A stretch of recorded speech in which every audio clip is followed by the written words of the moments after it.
Hello, hello, and welcome everyone. Hi, it's JDP. Hi, Mr. Dennis. How are you both doing?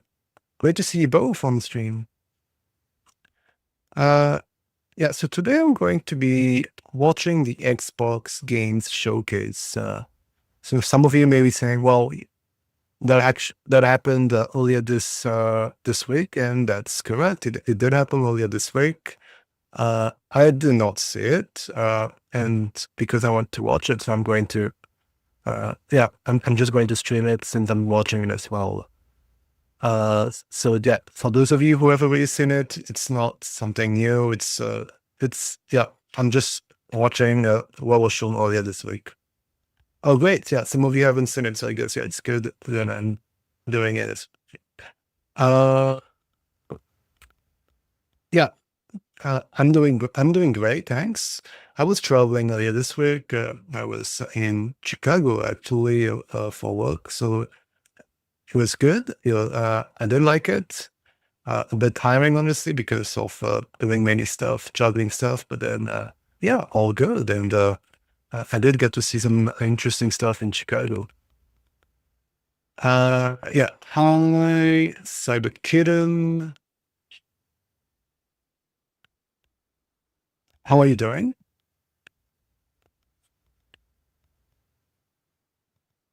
All right, then let's watch it. And yeah, if necessary, I might pause it as well, since, like I said, it's not live.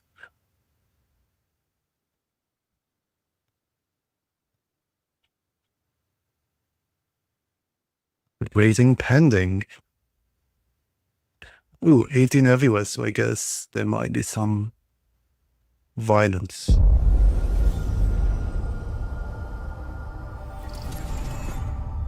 Hi, Kujimao. How are you doing? Yeah, this looks interesting. Invasion of Arcadia. Do you think I care that the colony is in disarray? We didn't come to Arcadia to get bogged down in pointless warfare. We came to spread freedom and liberate resources for profit. But this pesky Earth Directorate agent is mucking things up. They're not alone in doing so. And they think they can just choose how things play out. They could stop us from stealing the Protectorate's brainwashing technology, which we need to improve our market share. What if this stranger aligned with the Order and that world computer of theirs? That could be the key to closing the rifts that threaten the colonies. So, you see The why rifts. this menace must be wiped from the face of existence. Or, better yet, brought to our side through the power of capitalism. Now, Yeah, hi, Kujimao. let's get out there and buy our way to victory. How are you doing, Kujimao? I'm yearning and yearning for you. My heart and red. Yeah, it does have some Bioshock feelings, yeah. Last bit of my way, every last bit that I'm paid, every last bit that I save is intended for you. Obsidian Entertainment, okay. Is it called The Worlds too? Although the cost may be high, one day I know you'll be mine. Someday perhaps I'll own two. For now I'll take one that's brand new. 'Cause I'm yearning and burning for you. Ooh. Outer Worlds 2, okay. An adventure made for capitalism by capitalism. Inflate our impressions and egos by staying tuned after the showcase. I was thinking it might be Outer Worlds 2, was the middle, but yeah, I wasn't sure. World premiere. Babe, what's Let's wrong? test. I'm sorry. I've just been so depressed lately. This is weird. You know, it would fix everything. Humanzapro.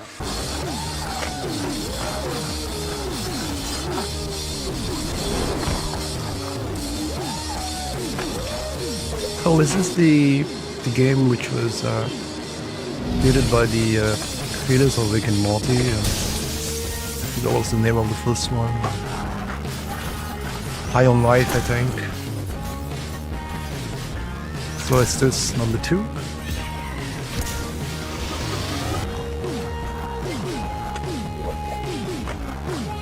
Yeah, I guess it's the sequel, yeah.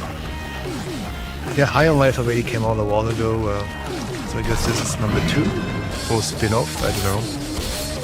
It's the, the weapons, which for me was a giveaway because, yeah, it's a fish.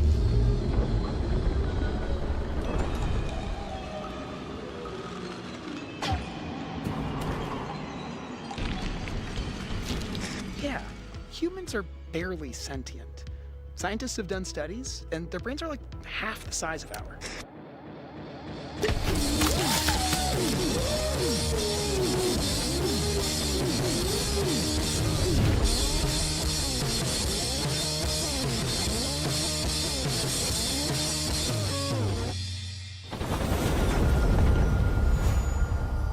Player Day 1 Game Plus. Yeah, I haven't played the first one as well. It's just that World premiere. the screenshots did create, this distinct feeling, especially with the weapons,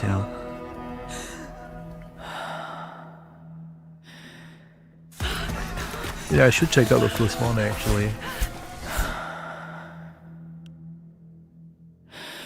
And what is this? Yeah, it was in some bundle, yeah. I forgot which one, but yeah, because it came out a while ago, so yeah, it was on one or more bundles. I just forgot from whom. Was it Humble Bundle? Was it Thematical? I'm not sure. I don't remember.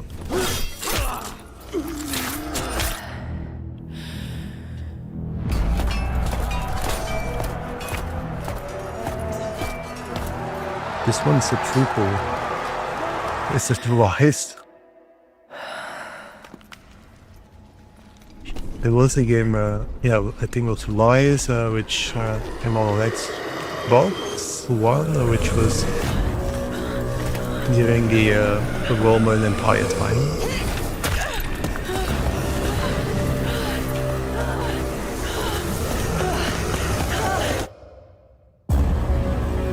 What's this? The Minotaur. Resonance. A Plague Tale. Ah, okay.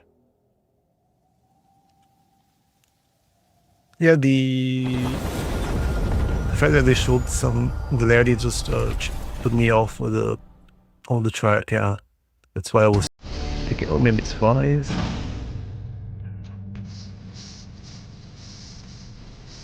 Yeah, what's this? Big rectangle glass.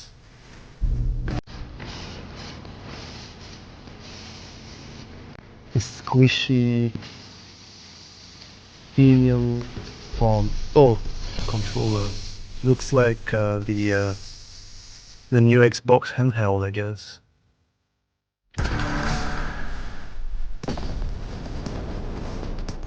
Oh.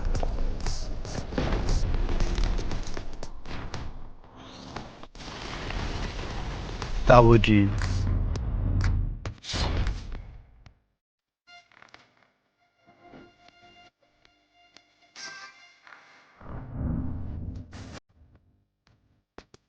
Stream from the cloud. Yeah, but I prefer to play games locally. So it's basically a lie back, but then this time with Xbox branding, I guess. Power of Xbox.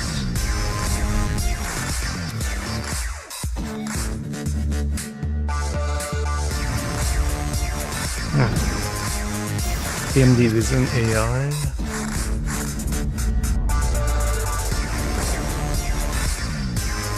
This is an Xbox. Okay, but everything's an Xbox, I thought. 24GB memory, 1TB storage. That's pretty good in terms of specs. At Xbox, we strive to put the player first. And that's what you've seen from us over the years.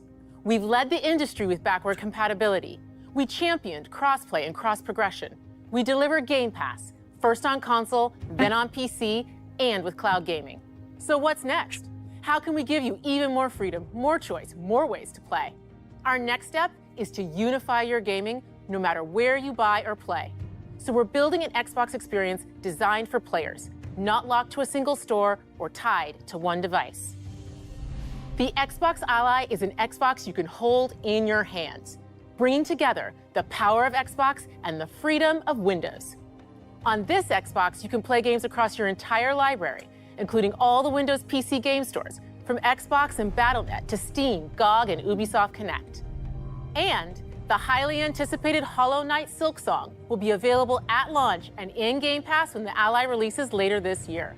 In fact, every new game you see in today's show will be playable on the Xbox Ally. We have always wanted you to have the unique experience of Xbox on any screen. That's why we're investing in Xbox Play Anywhere. Whether you're playing on console, PC, smart TV, or any Windows handheld like the new Xbox Ally, the Xbox experience roams with you. Your library, progression, friends, and achievements. There are over 1,000 Xbox Play Anywhere games on Xbox today. And every new game you see in today's show, from our partners and our studios, is Xbox Play Anywhere. And because it's Xbox, you can always have access to Game Pass with a diverse lineup of games from the biggest franchises to critically acclaimed indie hits. This is the freedom we believe players should have. Any game, anywhere. And we are giving it our all every day to make this vision real. But it all comes back to the games. From Dead to Rights on the original Xbox to Armored Core 6, our relationship with Bandai Namco Entertainment has stood the test of time. We both believe in bringing amazing experiences to players around the world, and their next game does exactly that. From Rebel Wolves Studio, this is a story-rich action RPG steeped in dark fantasy that I can't wait for you to explore. Thank you, and enjoy the rest of the show.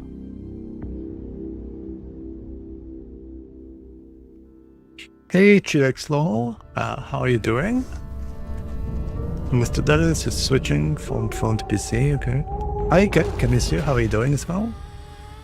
Yeah, it's JHP. ROG is indeed an Asus brand, so it's, yeah, it seems like it's a higher end version of the Ally X handheld, which came out a couple of months ago. When we were at our weakest, High end, and then now we with came out into the light.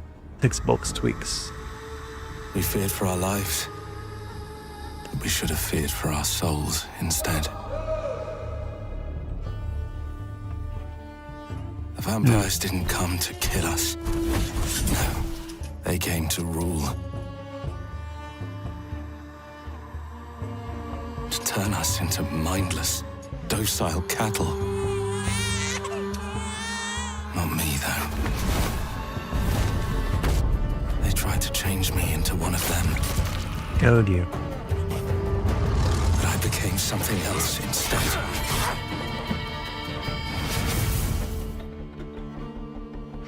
Their worst nightmare. Yep.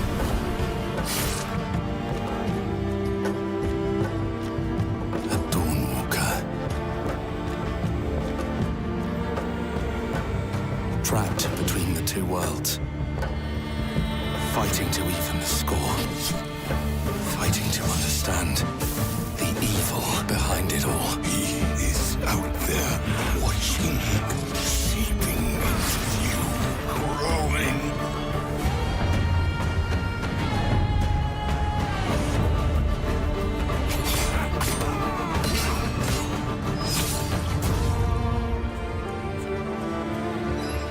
Yeah, they said earlier that the new handheld is going to be able to play all of the games in this showcase, so that's pretty good actually.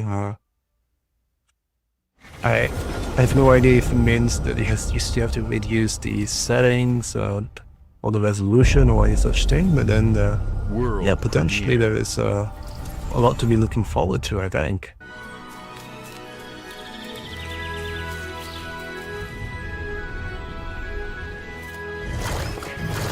Mario? No. Super Meat Boy.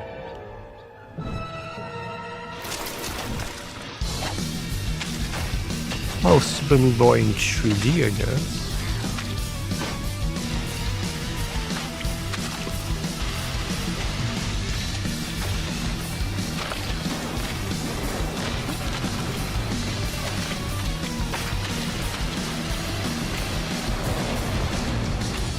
Oh, yeah.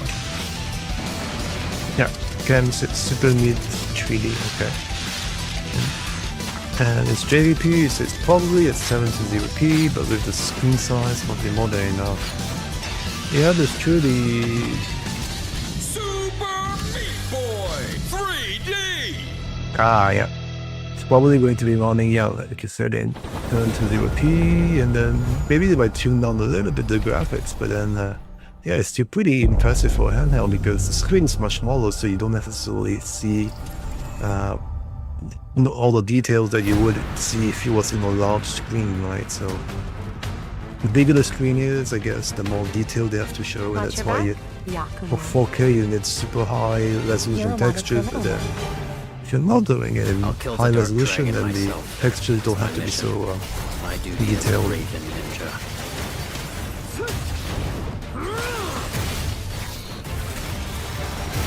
Breaking the Dark Dragon free has its consequences.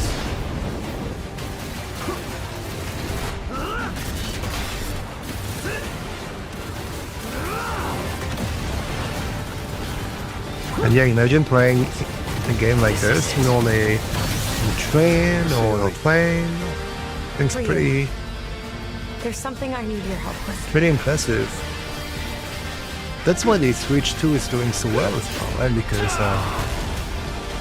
yeah, the Switch 2 is a huge update as well compared to the original Switch 1 in terms of hardware. So the fact that, yeah, Microsoft is coming out with their own powerful handheld, I think it's good news, yeah.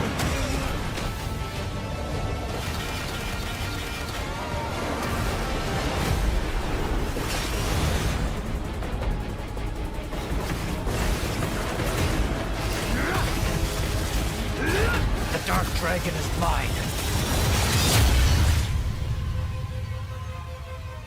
Yeah, if both the Switch 2 and the this new Xbox handheld do well, then it does create as well more incentives for developers to go multi-platform, right, and not really sit specifically for one platform, because yeah, they can see that if they have exclusivity deals, then they're leaving money on the table. Oh, Indiana Jones. It really came out. Oh, it's the DLC. Good luck, Indy. What are you doing, Jones? Are you crazy? No, there's some plots which are already in the game. The new adventure begins. Ah, the DLC. Yeah. This is where it starts. Ooh. Beneath the streets of Rome. Enter the city of Antioch. Find a secret relic. Bring it back to the Holy See. Defend the secret. They worshipped the giants.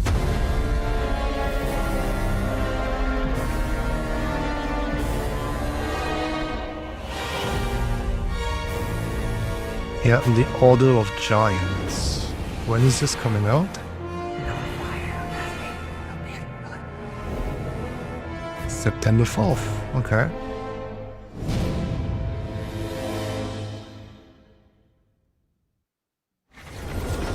think it comes with the premium edition of the game, right? I hope. World premiere.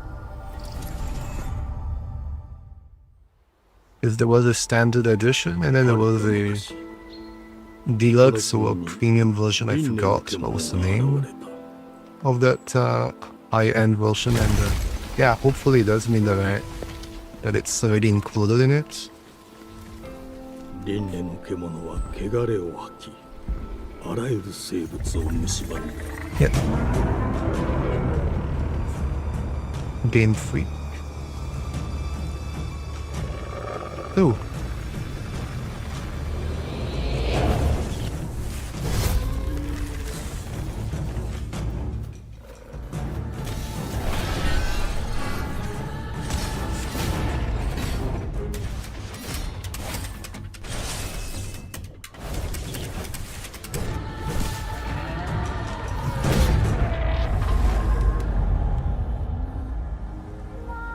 西暦4026年、人類は滅亡を待つのみ。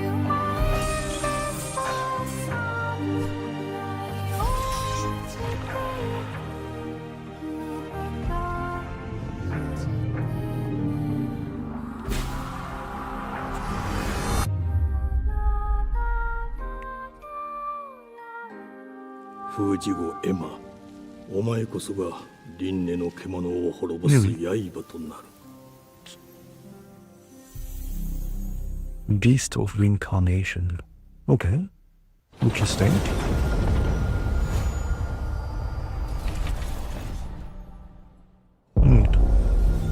A lot of games are being advertised as launching day one on the Game Pass. I don't have Game Pass, but yeah. For those who do. The glittering streets of Avalon sure do shine. Avalon, so this is Fable. Filth down to us. Is this Fable?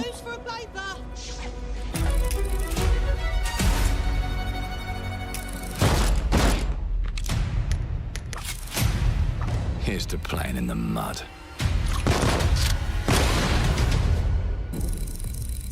Yeah, that's why the earlier Game Freak was the company who made Pokemon games. Pay me back until you fucking rust. It ain't for the spineless. To keep your filthy pickers off me. And as sure as shite ain't for the decent. That's a clean sweep for one. There has been a crime! Justice itself has been affronted! I have been burgled! Yeah, generally games which come out day one on Game Pass will also come out day one on the PC Game Pass as well, you know. Wish you ill. There could be exceptions, but then so far I haven't seen any exceptions, you know. So if you have Game Pass, it's good news. We can't arrest and question everyone. Hi, Draw29, how are you doing? If we can narrow the suspects down a bit. They were, Trust your instincts, sir. tall. Yes, sir. Built rather slim, well, muscular. Mm-hmm. Was very quick. Agile. Go on. With a mustache. No, larger. I see. Quite fashionable. That's the fiend who robbed me. They got my good side this time. Breaking in is the easy part. Your brandy, sir. Getting away with it is the real trick. These candlesticks ain't gold. Worthless and dull, just like you. Nah, I have a customer. How can I help you? I'd rather talk to you, Errol. Sounds like I'll get a better deal. You talk to me first, and him never. Got it? Uncle's a bit touchy, ain't he, Errol? Touchy? I say I'm touchy! There. Anything else you'd care to say to Errol? Brains. If I hadn't seen it with my own eyes, I wouldn't have believed it. Round here, it's all sharp edges, empty pockets, and blood on the cobbles. Goodbye, Silas. No, no! I'll hurt it's you fucking meatsack, I'll leave you with a pissing pan of peaches! You'd either got a gang at your back or a knife in it. We're family here. Family takes care of its own. Can't put a price on that, can you? Well, they don't give it is. They don't I'm taking keep Fable, but They yeah, keep not sure. power. Take this thing into the crucible and melt it. They just want us beaten, broken, and too scared to fight back. I don't want to kill him. That's why it pays to be clever and well-armed.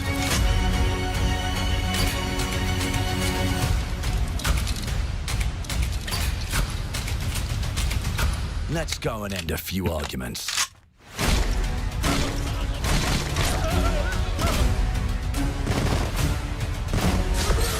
Don't get cocky. They've got a weapon far worse. Time. Time machine. And if they can rewrite history, they can rewrite us. But look who just found Mummy's keys. Now I can fiddle with time. Put the bullet back in the barrel. Bring the chaos to a crawl. Take a mistake and make it like it never happened.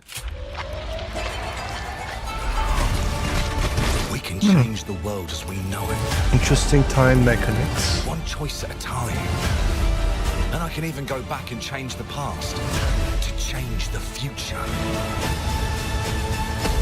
And let me tell ya, the hunters don't like it when the rabbits got the gun. Change the past. Change the future, I guess.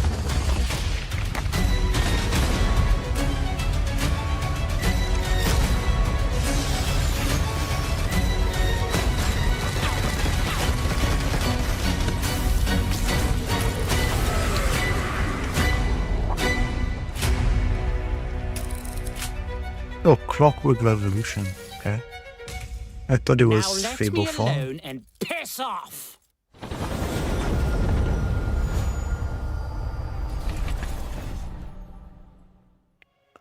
Our creative teams are doing well. dedicated Roll to 29, bringing yeah. players How about award-winning, you? record-breaking, critically acclaimed games. Call of Duty, Black Ops 6 from Activision, Doom, The Dark Ages from Bethesda, Diablo 4, Vessel of Hatred from Blizzard, and Avowed from Xbox Game Studios. All of our teams across Xbox First Party are shipping their most played games ever, and they're also delivering more content than ever before.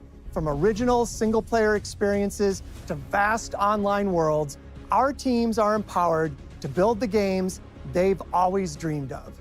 We want our players to have the choice and flexibility of where and how they play the games our teams make. So of course, our games will be available day one in Game Pass, and every new game we make for both Xbox consoles and PC will be Xbox Play Anywhere. On behalf of our creative teams, thank you. These experiences don't stop when you put down the controller. As you've seen in recent years, more and more of our characters, stories, and worlds are expanding to brand new audiences through TV and film. A Minecraft movie and the Fallout TV series broke records and brought millions of players into the game. We have more projects in the works as gaming continues to influence film and television like never before. When it comes to growing new franchises, Obsidian is having a year like no other. From launching a blockbuster new game like Avowed to the upcoming release of The Outer Worlds 2 this October. Obsidian is always delivering great games, and they have a third game launching this year. You'll get to go deeper on it in our Direct, but until then, let's take a look.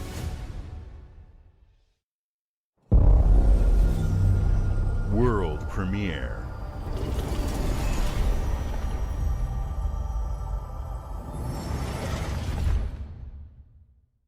I told you, you can't run from me, you foul beast!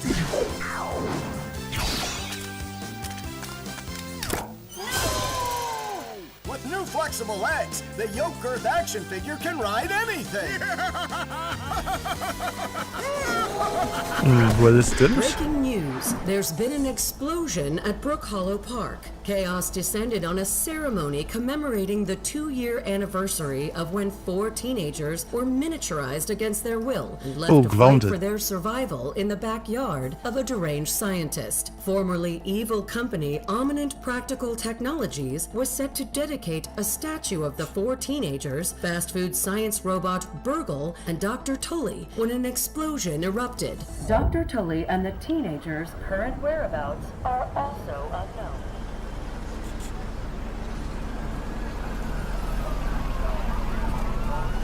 Looks like it's grounded too. You gotta keep them separated.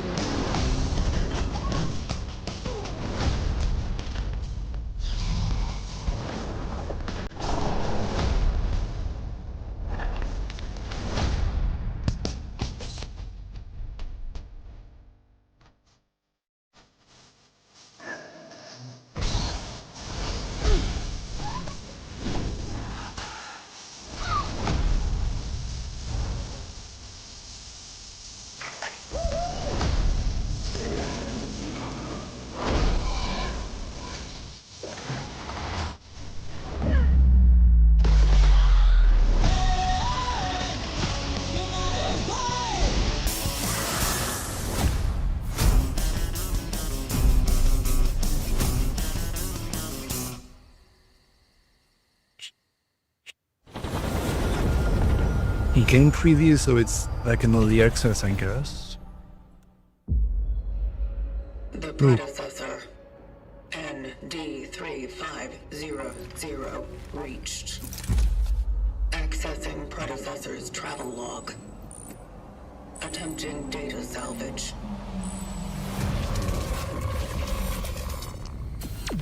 I have encountered an unprecedented orphan. It was in a state of suppressed recomposition. The behavior pattern of the orphans populating the area is highly unusual.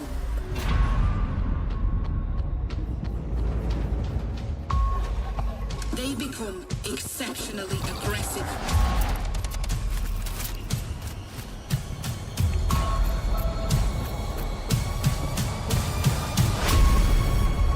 It is highly recommended to proceed with caution.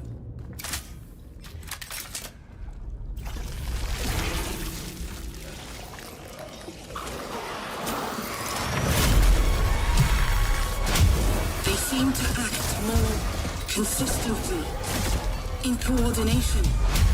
Destroying the nest is now a priority.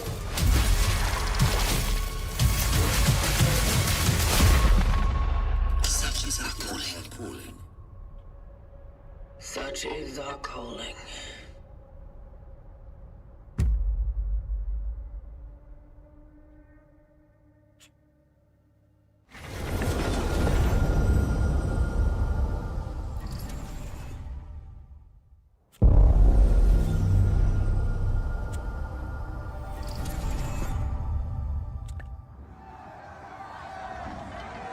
No. Oh, in-engine footage, so this is not actually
Yeah, it looks like the Pets DLC.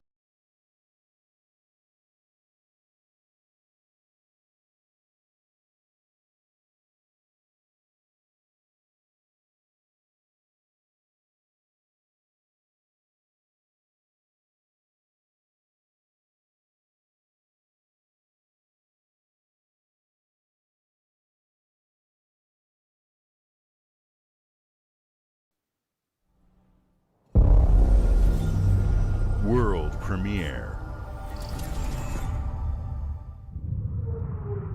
Yeah, lots of world premieres actually in this showcase. Mayday! Mayday! Hold one to mission control, we're falling!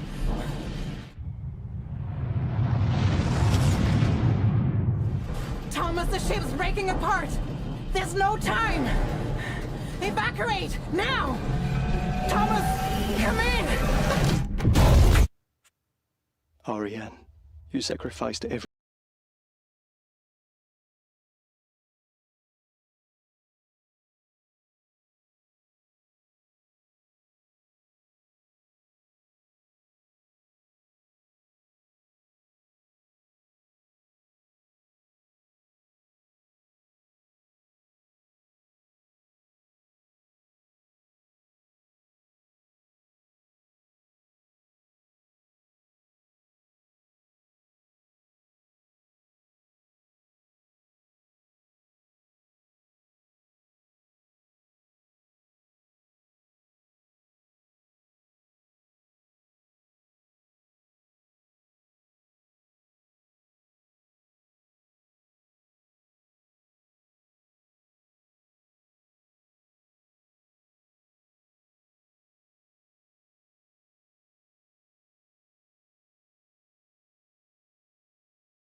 Hotel in his will. It's been in your family for generations. Much like the caretaker. He's a little eccentric. You'll see. Let me welcome you to the Grand,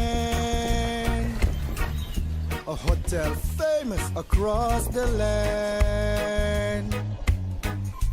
Every room used to be in such high demand. Your wish I'll command here at the Grand. Well, hello there. It looks like you're about to do some renovations. Would you like some help with that?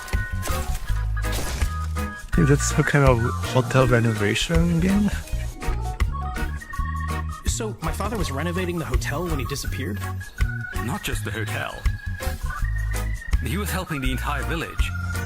You have his power tools. You know, you could pick up where he left off. You seem like a good man. Like he was.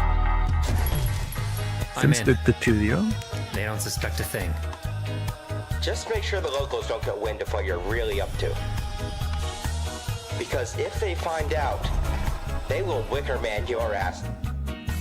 You keep looking into things, and things are gonna start looking bad. Don't make the same mistake your father made. In this place, the only one you can really trust is me. Talking cat.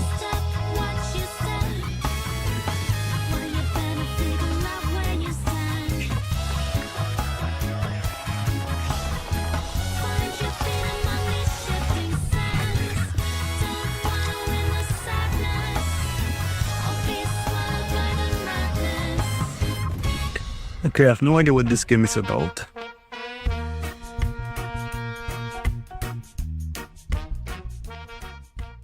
Okay. Interesting.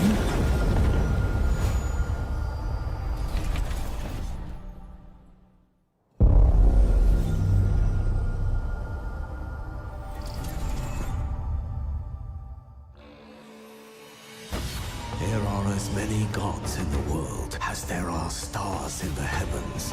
And when we need their help, they send us a hero. Who would have guessed the defender of my homeland would be my daughter?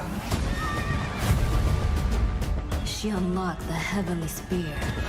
But is she Oh, is this worthy? new DLC for Age of Empires 3? Or Age of Mythology? No, I'm taking Age of Empires.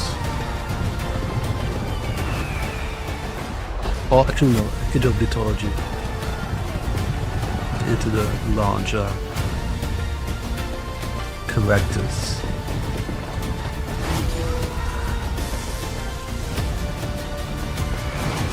Yeah, and the dragons, yeah. Age of Mythology. Yeah, got it. You can't rule if the heavenly spear is mine.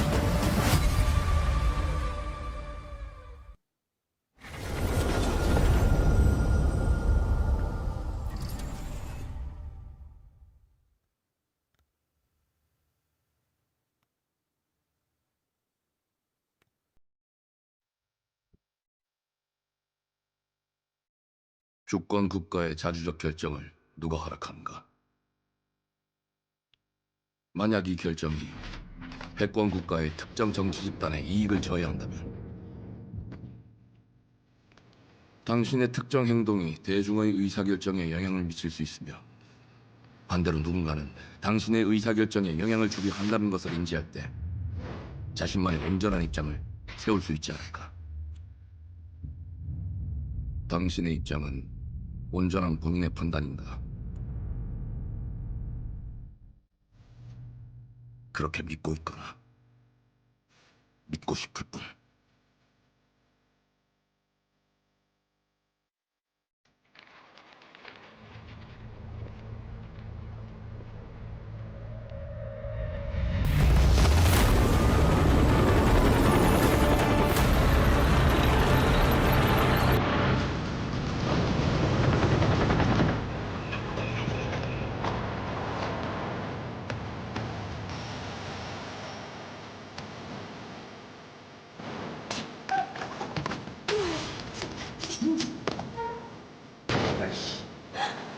당신은 무엇 때문에 분노하는가?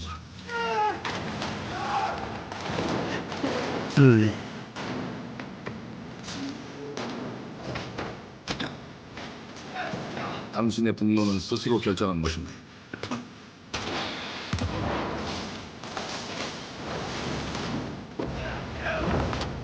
Looks interesting. 당신이 분노를 이용한다.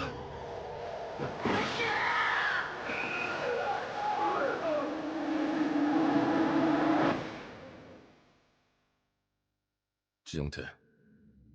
주정태!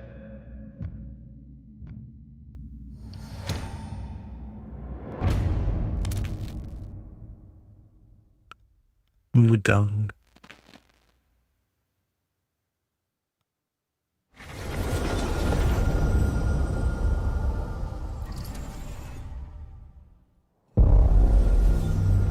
World premiere.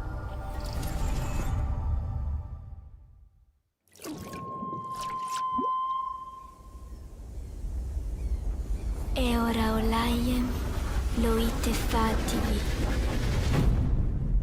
Novo. Ilo?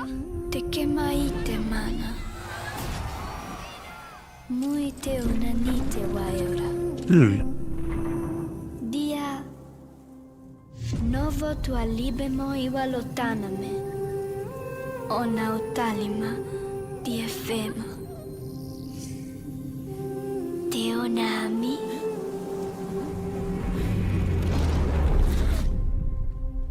Toma tu accalio, Terali.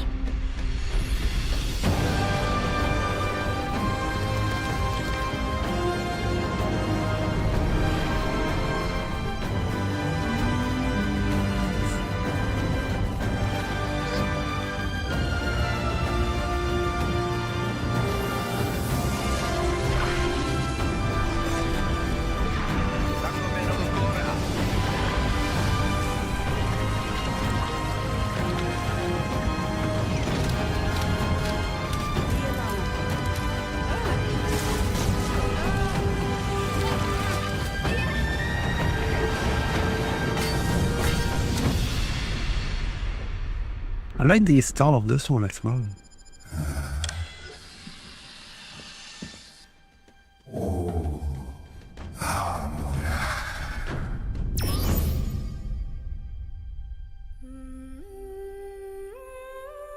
Land of Lana too.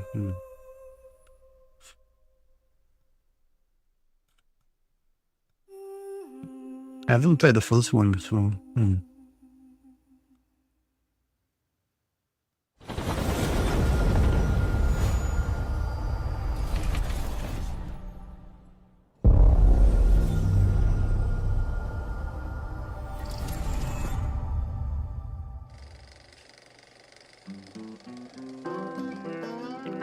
Fallout 76.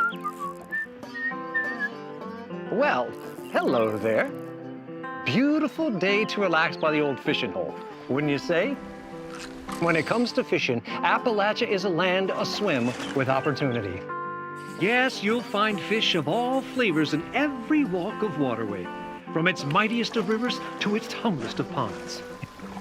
Just step up to the bank, cast your line, and when your bobber starts bobbing, reel in the rewards. What do you got on there, Jed? Worms! And how are they biting today? See for yourself. Bagging the big fish starts with finding the right tools for the job. There are as many unique combinations of rods, reels, bobbers, and baits as there are fish in the sea. And when you've caught your fill, pop over to the local tackle shop to swap fish tails. Can you smell that? No matter what troubles plague the future wastelands of Appalachia, you can always find comfort in cozy little joys like this. You just gotta know where to look. Vault Life is your ticket to easy living. Design and build your own little slice of paradise. A place to show off all the bits and bobs you collect in your travels. Got a green thumb? Plant your own peaceful vegetable garden. And nothing warms the heart like a neighborhood cookout. Ah, community makes a wasteland a waste home. Join today, and tomorrow you'll be kicking back and sharing a meal with friends in beautiful Appalachia.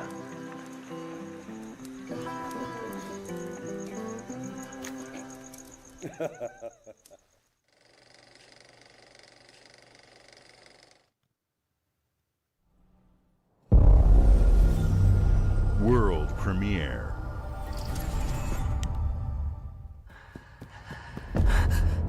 Yeah, the Fallout trailer was a little bit weird. Yeah, just fishing, I guess. What kind of fishing DLC, you know?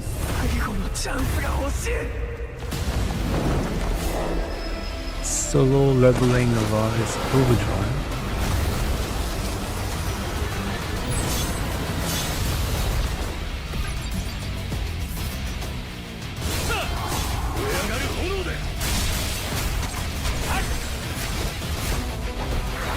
So I'm guessing this is some kind.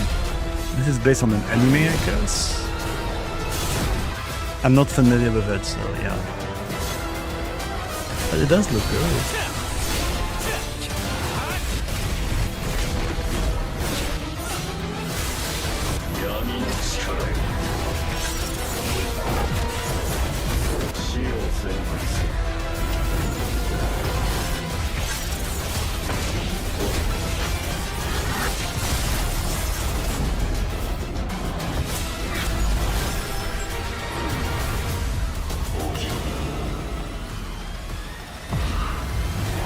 Oh, you say it's one of the best animes this year. Oh, okay. I was not aware of it, yeah. But it does look really good.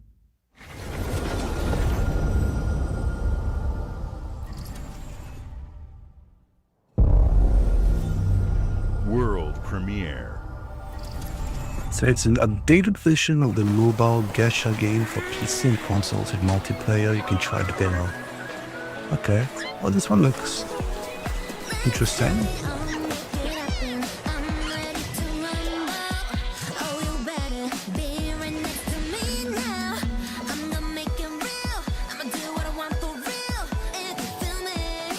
Is it some kind of Pokemon-like game where you collect cute animals?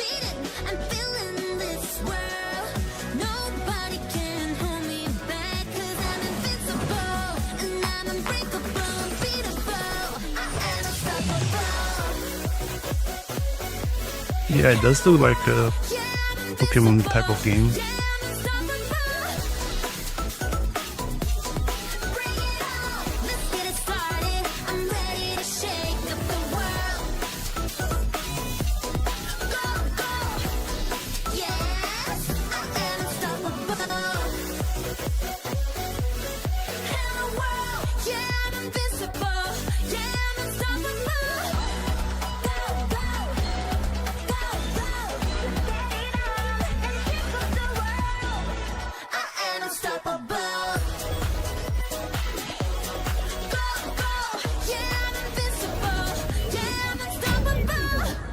Animu, okay.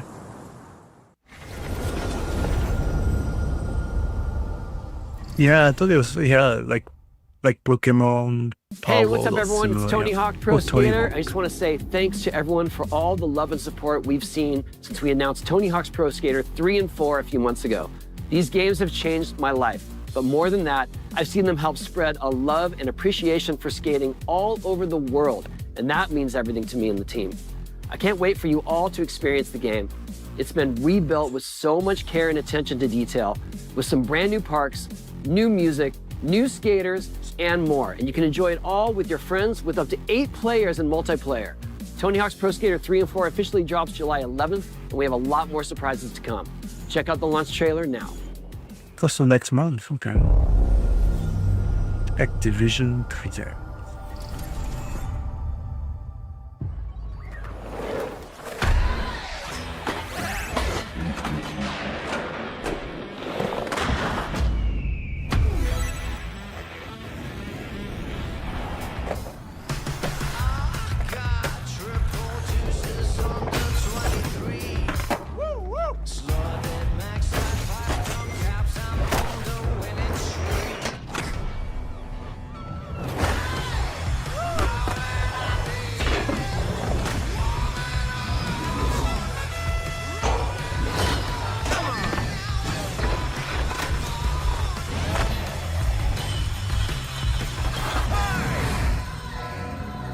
Watch it, mate.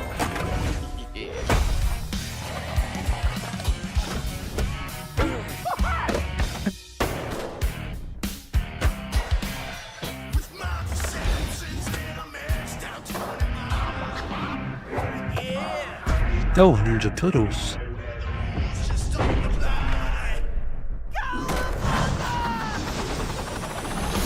But it's the Ninja Turtles from the Mutant Mayhem movie, so it's yeah, different style from the original Ninja Turtles. Oh, a giant Tony Hawk. Wait, what? The Doom guy is in Tony Hawk.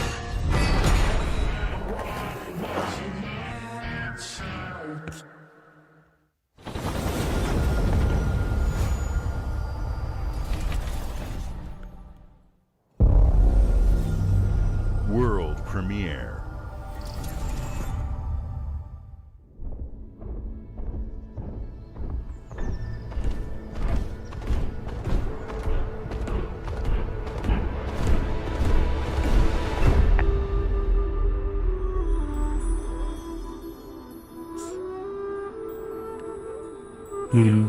And the Creators of Spirit Feather, okay.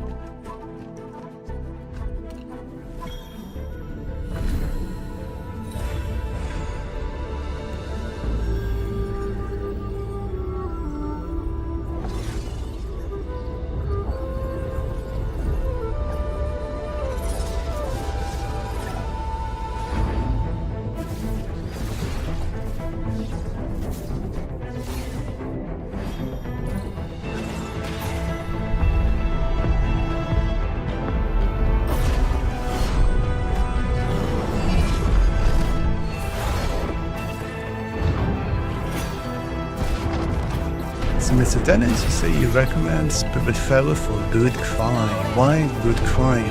Is it sad?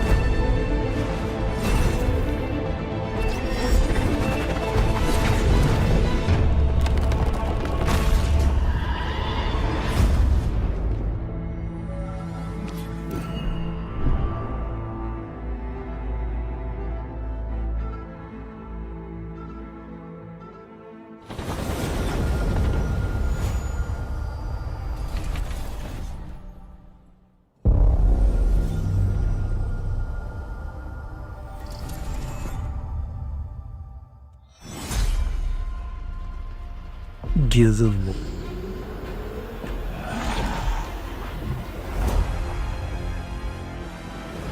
The original Gears of War remaster.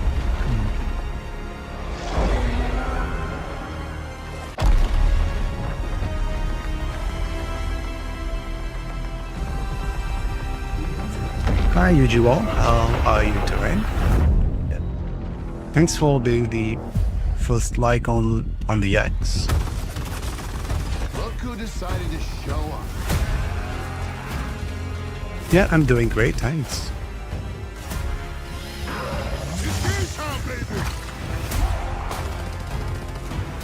You think you can still find your way back home, Phoenix?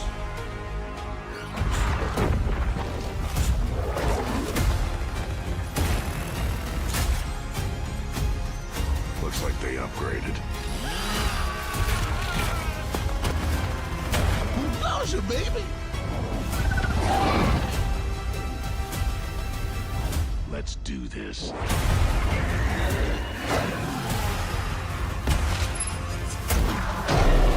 This is gonna be awesome.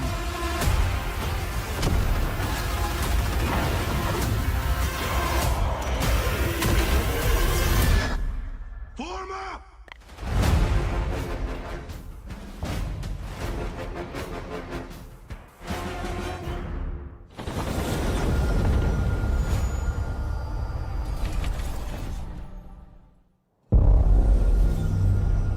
Yeah, for Gears of War, I'm wondering whether they're giving it to PC to those who have the Gears of War Ultimate Edition on the, on the Xbox app for PC. I'm wondering whether we get the free upgrade or not. Well, I guess they don't.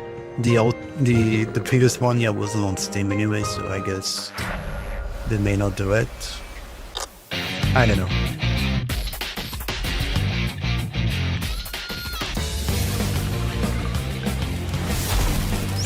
Persona 4 Revival.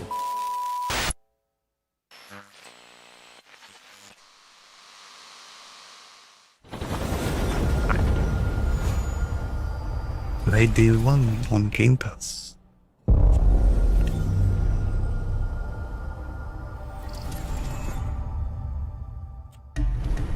The Smugglers League is always there. But you won't see us. It's like Sea of Thieves. You won't hear us. And the only way you'd ever know it is if that's what we wanted. As smugglers, we deal in the goods others are afraid to handle. Guns, explosives. And don't forget the rum. It's a life of danger like no other. So I guess my question is, can you handle that? A new role. Getting your hands on gold is one thing, but you should know that this is what we're really after. The bigger the room, the better. Smugglers need to be adaptable. It's more than moving under moonlight and shadows. You should be ready to take advantage of others' misfortune. Stealing, of course, is always an option. Just do whatever it takes to get the job done. You are pirates, after all.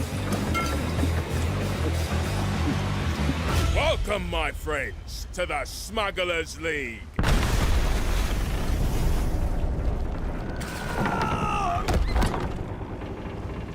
You're paying for that. Yeah, you're in Sea of Thieves. New season. Okay.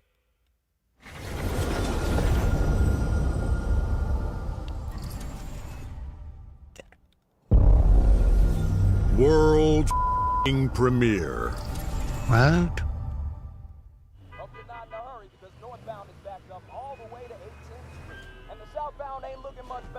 This is ridiculous. Please, come on.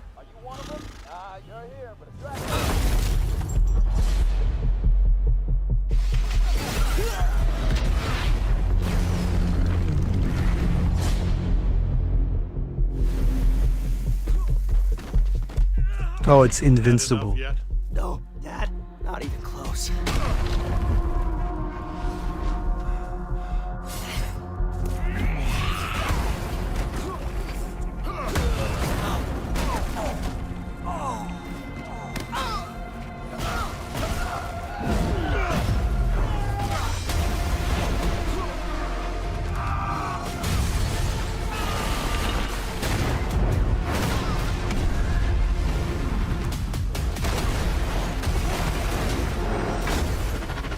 I hoped you'd understand why I had to do this. Accept our rule or die.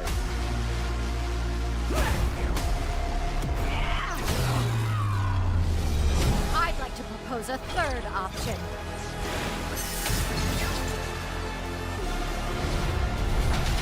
I'm not your son anymore. I'm the guy who's going to throw you off this planet for good. I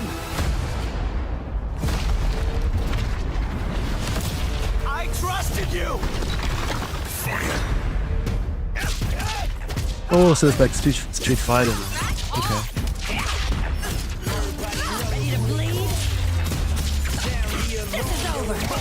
All the Marvel vs. Capcom games. Or Tekken, you know. I guess more like Street Fighter, I think. Let's do this. Gotcha. Need a hand? Might want to look up. See how you like this? It's an army. I am ending you. I see it all now.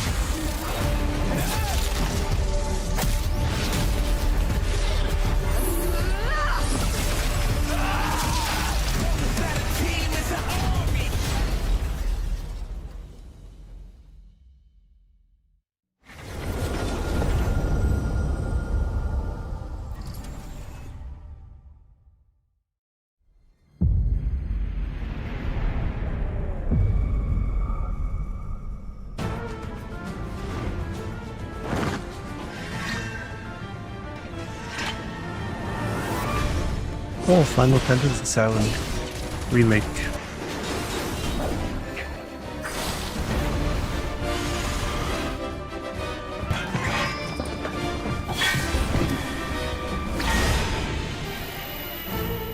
So Remake Into the Raid is coming to Xbox. I'm here to even the odds. Any objections? This is Final Fantasy 16, I think. There's no one to save you now.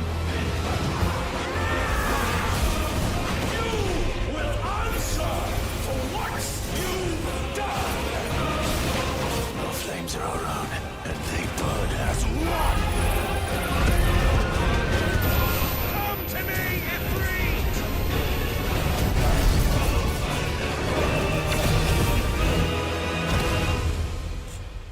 Valisthea cannot endure a second claim upon her being, but she may yet be saved by you.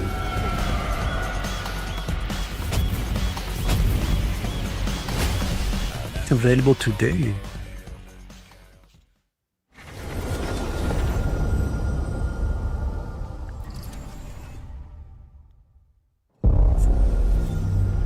World premiere.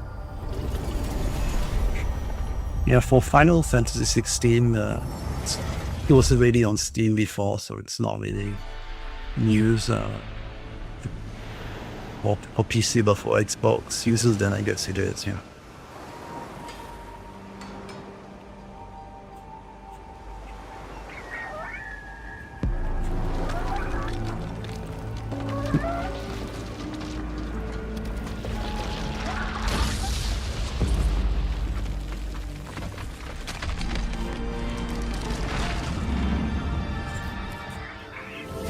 Oh, it came alive.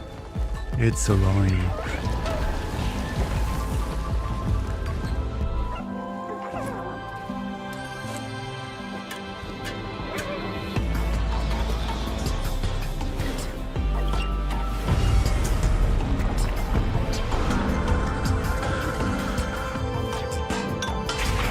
Again, Final Fantasy VII Remake was also already on PC on Steam, so it's not really new for PC users. It's only for Xbox that it's new. Yeah.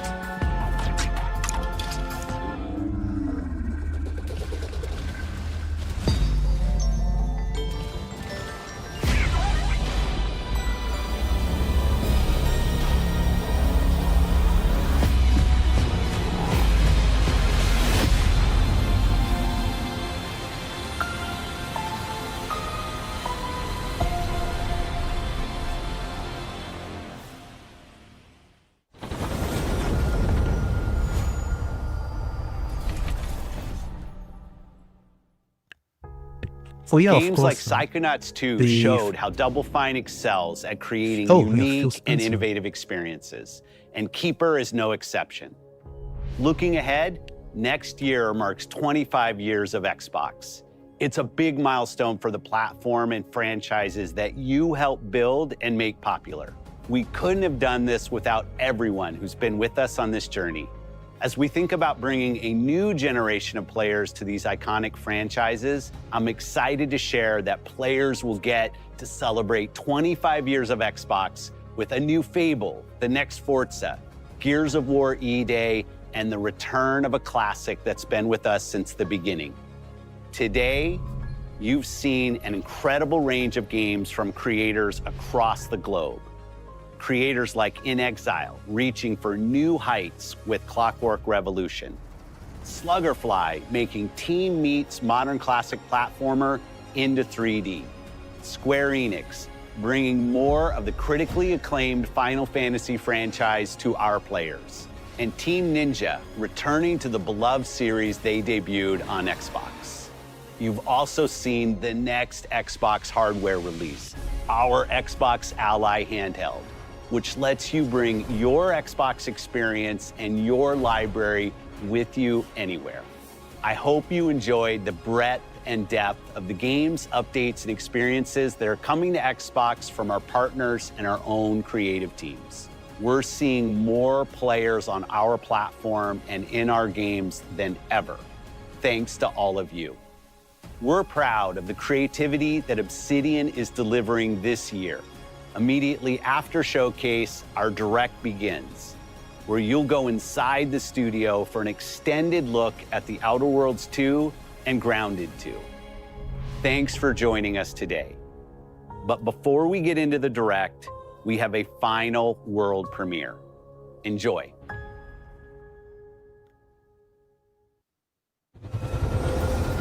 The final premiere.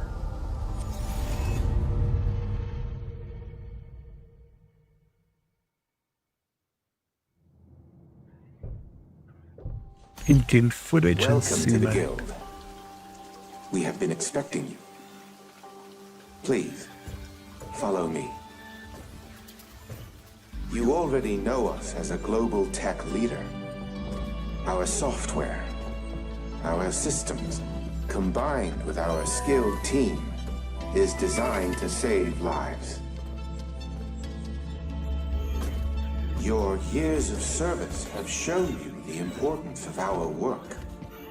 Here, you'll witness the global scope of that mission. Oh, it looks like the actor. Let me introduce you to our esteemed visionary.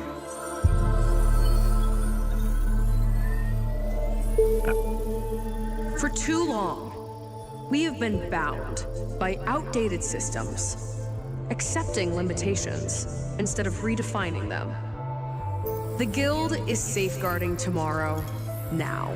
I think it's Black We are Ops. pioneering the future of protection worldwide. Black Ops 7. Our advancements are designed to elevate everyday life, reshaping the future of technology on a global scale.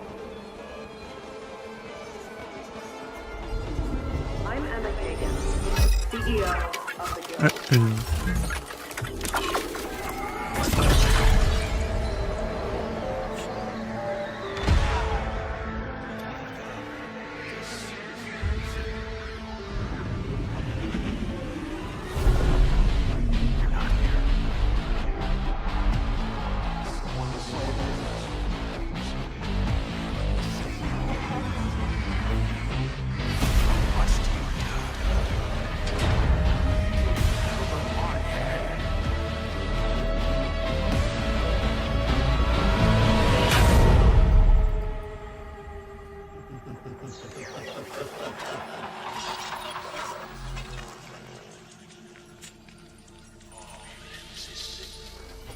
Yeah, it looks like a Black Ops.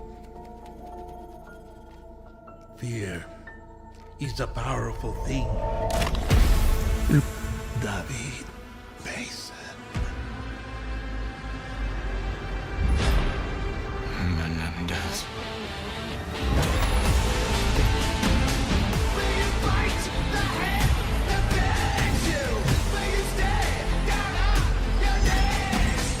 Yeah, really, Black Ops 7.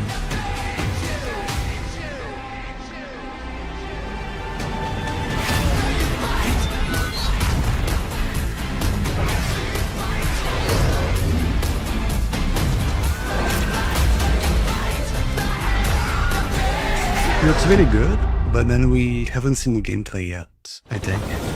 I don't know. Day 1 on the Game Pass.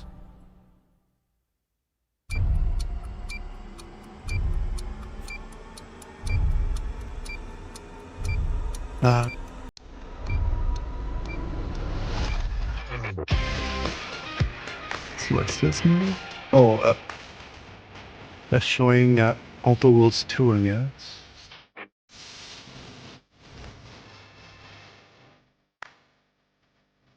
Yeah, Outer Worlds 2.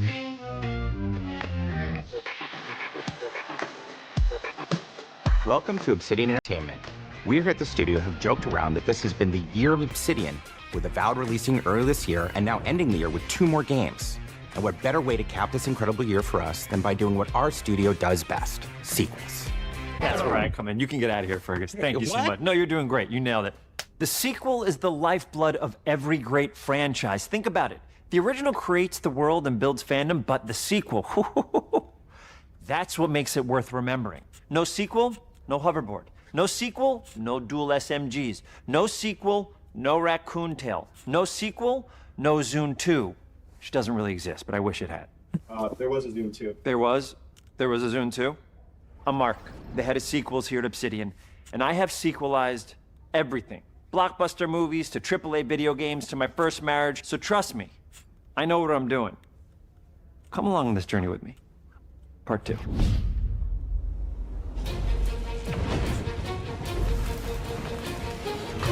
Let the killing commence.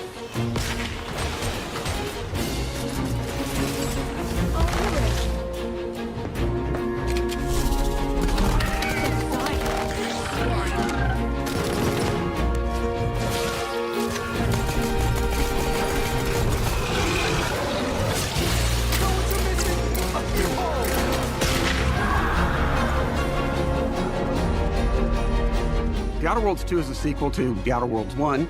It's a continuation of the themes of robber barons in space and how people are controlled by the stories they're told by the people who have power over them. His first marriage, This time we're able to go a lot deeper because we have more time and money, which is a great thing, and we're able to make it a much more true Obsidian reactive RPG than we were the first time around.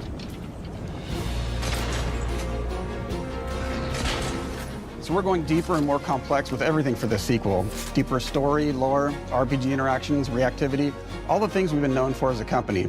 It's really a complete realization of everything people want from an Obsidian game. Surprisingly, this is the first time in over 25 years that I've had the chance to do a full sequel for a world that I helped co-create. It's really just a fantastic opportunity to explore and expand the universe in interesting ways, and to go even further with the themes of how people are affected by living in a dystopian corporate reality. You can shoot your way through it, you can talk your way through it, you can sneak your way through it. And so no matter what kind of playstyle that you like, this is just an awesome franchise and an awesome game to jump into, even if it's your first one.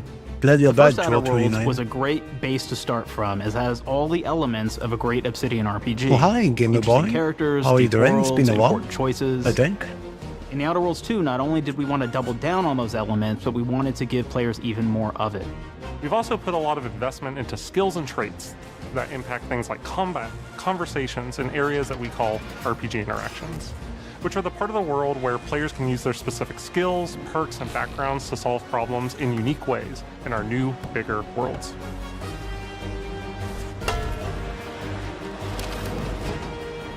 I love a deep RPG experience, and building out that RPG crunchiness for our players was at the forefront of what we set out to create. We prioritize those deeper RPG options with different character builds and combos so players can express their role-playing power fantasies. We also have different equipment options for different playstyles and different companions with different abilities.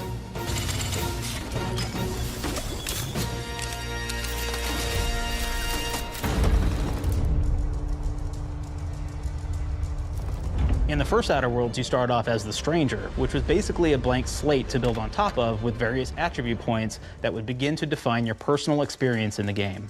You can make any kind of character you want, but we've given you a role. That role is an Earth Directorate agent. You can think of them as kind of like space cowboys or space sky marshals.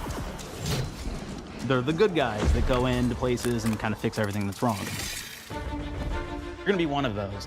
But we don't tell you why you joined the Earth Directorate. There could have been a lot of different reasons, right? It could have been because you're an actual lawbringer and you want to go in there and spread law throughout the galaxy. It could be that you're a roustabout and you just had nothing better to do. After you pick your background, one of the really important choices you have next is choosing your traits. While we had attributes in the first Outer Worlds, we've leaned into traits for the Outer Worlds 2, which are these big changes to your character depending on which ones you pick. So it could be something like Brilliant, where you can tag extra skills and you start getting extra skill points. And that's obviously really great if that's how you want to build your character. You can also go and do something like Lucky, where you get extra critical chance, and you also get a lot of really cool options throughout the game as well. Of course, we brought back Dumb, so players love the Dumb option. Players love the Dumb option, really?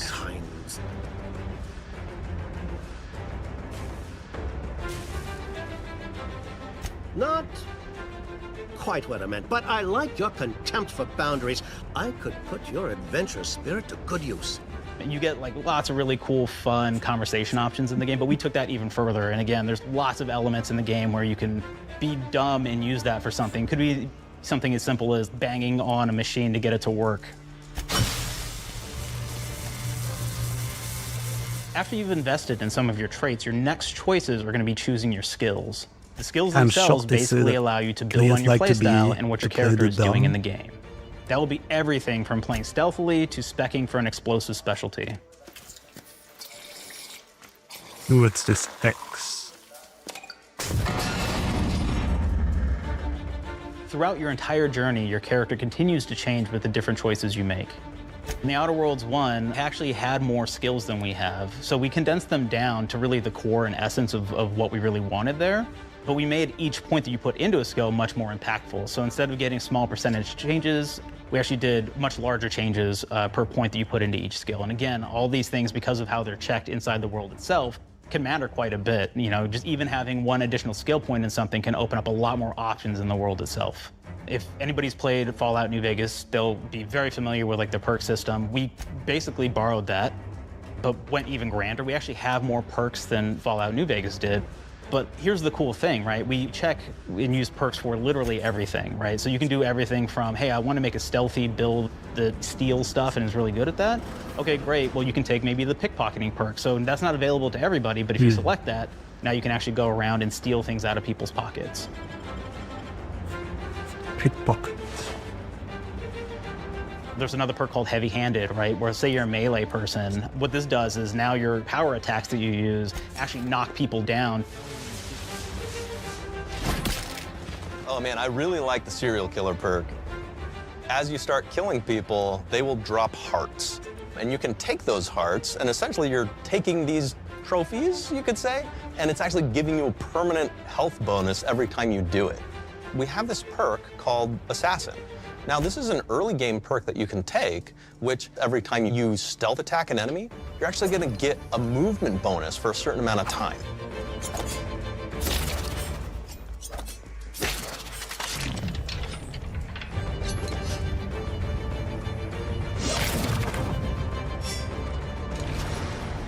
Flaws were a system that everybody loved from the first game, but we wanted to make it more personal to the player. We wanted it to really reflect how you were playing the game and give you a bonus that you actually wanted to really engage with.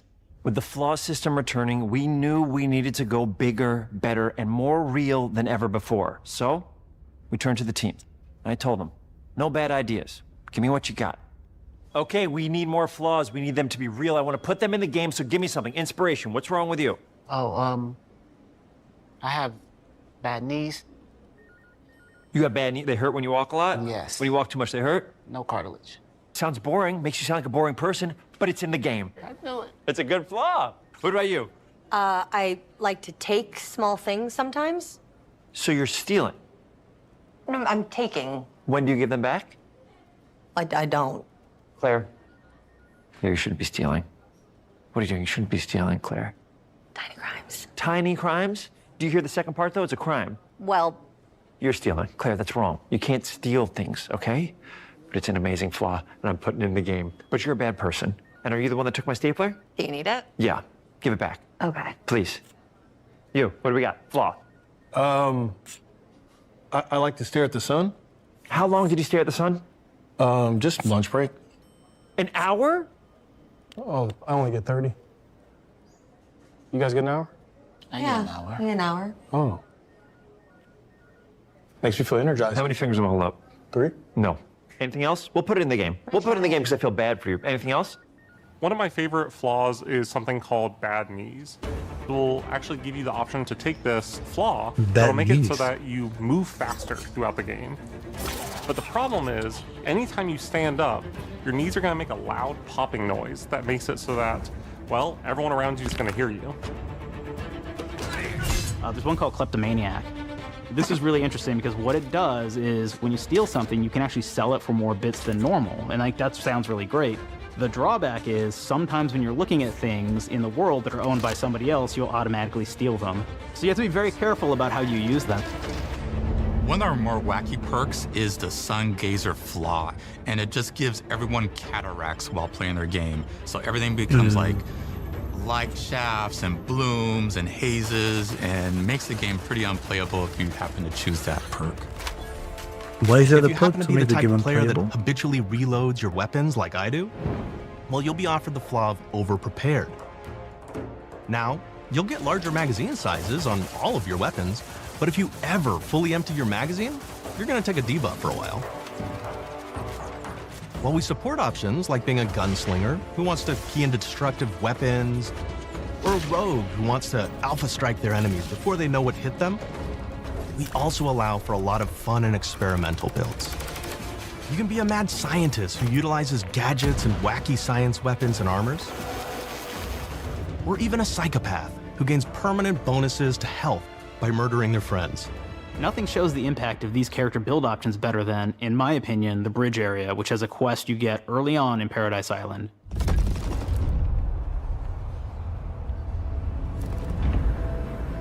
Not only do you kind of encounter this very early, and it's a very core one to the story, but it really expresses our philosophy of allowing the player to solve problems in a bunch of ways. So you may solve it by, speech options. You may talk to them and maybe have to go do a quest for them and really kind of prove that you're a friend of the Protectorate to get by. I may have need of your help, stranger, if you are ready to seize an opportunity to show fealty to the Protectorate. You could go guns blazing and you could just take everyone out inside the POI, lower the bridge itself, and kind of get across.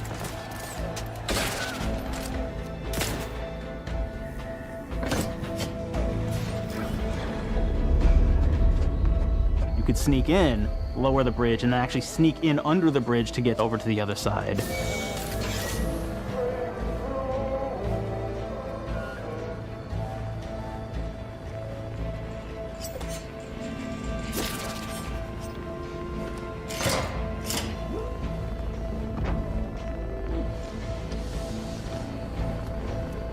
You can bypass the bridge entirely if you found like certain gadgets, like the shield gadget that protects you from poison gas as you go across, or the double jump boots, which kind of allow you to jump across the chasm and get across that way. There's even a really kind of messed up way, right? Which is players can actually sacrifice one of their companions. The companion who they just found is part of... We're no different than the Vrees if we start tossing our own to the raps. I sure as law ain't gonna follow someone who can't see the wrong in it. I must admit I'm surprised we could come to an understanding. But I thank you for your loyalty, stranger. As promised, you shall have clearance to cross this bridge. It's such a fun quest, but again, it really showcases that we want you to be able to solve this in whatever way you want to.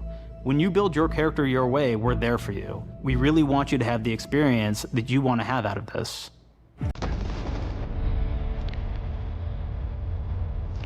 From the very beginning of our discussions about the Outer Worlds, we really knew we wanted every game to take place in a different colony.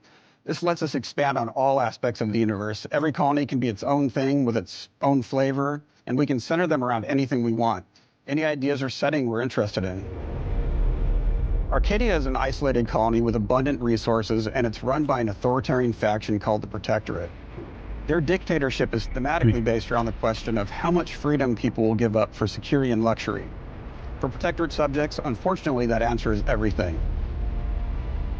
The Protectorate is also incredibly wealthy because it was founded by the inventor of the skip drives, which are the Outer Worlds' faster-than-light engines. But those skip drives are starting to cause rifts in space-time, which are cutting off all the other colonies on Earth from being able to trade with each other. The Order of the Ascendant is an offshoot of the Order of Scientific Inquiry from the original game, and like them are a science-based religion with the same goal of solving the universal equation, which will allow them to predict and alter the future to the benefit of all mankind. They used to be part of the Protectorate, but they split off to focus on solving the equation for the good of everyone, not as a way to simply control the masses. The player's been sent to Arcadia as an Earth Directorate agent to find out how the skip drives are causing the rifts and what can be done to stop them. Each of the factions have their own solutions to the rift problem and their own goals. The Protectorate wants to close them to protect their legacy as the inventor of the drives and their wealth. The Order wants to close them not only for the good of everyone, but also because they're complicating the math they're using to solve the universal equation. And Antes just wants to be able to open and close them at will to control all the trade routes between the colonies. In addition to expanding the themes and lore of the Outer Worlds, we're also expanding the humor, so each faction has its own flavor of absurdity. Anti's Choice is a merger between Anti-Cleo and Spacer's Choice from the original game, and there are corporate representatives in the Outer Worlds too. They've invaded Arcadia to liberate their resources for all of humanity, at a profit, of course. One of my favorite things from Fallout New Vegas is the radio system. It was just iconic for me, and I wanted to make sure that the Outer Worlds 2 had that. So we actually built out 3 different radio stations, one for each of the major factions. You also have a ton of music. Each station might have like, I think 20 tracks of unique music that we've made for it. It's a lot of stuff.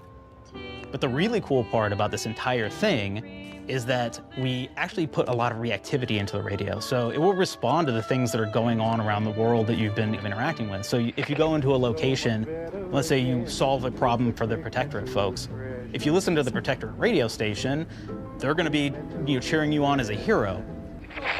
Wonderful news, everyone. The Zeranium gas leaks at the Automech repair facility, strongly believed to be caused by Anti's Choice malefactors, have been corrected. Some hotshot for hire just managed to fix the electrum leak in their repair facility. Now, I'm not saying we caused it in the first place, but we sure like the idea of all those broken automechanicals. Yeah, I haven't played the Fulson one as well. I think it was on some giveaway, companions are great probably the examples Amazon of how we're going giveaway on deeper and more GOG. complex this time around. They're and integrated I into the think game's it was storyline much more than we also did like on the some first Outer bundles Worlds. on And like with everything else in Fanatical. the game, they have a lot more reactivity. There are 6 companions in the Outer Worlds too. As usual, each has their own quest lines, but this time they are also connected to a different faction and have character arcs that the player can affect through their choices. Your first companion is Niles. He's another Earth Directorate agent like you, and he's looking for your help to decide whether he wants to become an even better agent or to turn his back on the Earth Directorate completely. There's also a somewhat cute Automech support drone that is basically Niles' helper. Her name is Val. Marisol's part of the Order of the Ascendant, and she's an aging but still deadly assassin. That's right, she's a deadly mathematician who may or may not have some unfinished business to attend to with the player's help. There's also a cultist named Azza, who is part of a sub-faction that worships the rifts, and in her case, violence in general. You can choose to either turn her away from overt violence or support her chaotic and dangerous tendencies. At one time, Auntie's Choice had a program to graft soldiers with animal parts to make them more formidable. Unfortunately, it didn't quite work, and most of them are now dead. There's a combat medic who survived, however, named Inez, and she wants the player to help her fix her graft, among other things. Finally, there's Tristan. He's a protected arbiter who is judge, jury, and executioner all rolled into one heavily armored package. It is your choice to either help him judge wrongdoers or show him what true justice looks like. We definitely have reactivity in the game based on how you've been treating your companions. I won't reveal the end of the game, but let's say if you have not been treating them well, you will find out at the end of the game what that means. Companions are a very, very important part of merchandising, because that's the real beauty of the sequel. We're talking merch, baby. It is the lifeblood. It is what fuels us. Do you want to see some of my ideas? Hop, hop. Check this out. Gen Alpha loves body pillows, especially ones that look like human beings for some reason, right? Who needs a significant other when you could have a knife-wielding space psycho up in your sheets, huh? What do they do with them when they get them, huh? Maybe a little napping, maybe a little snuggling, maybe a little nut.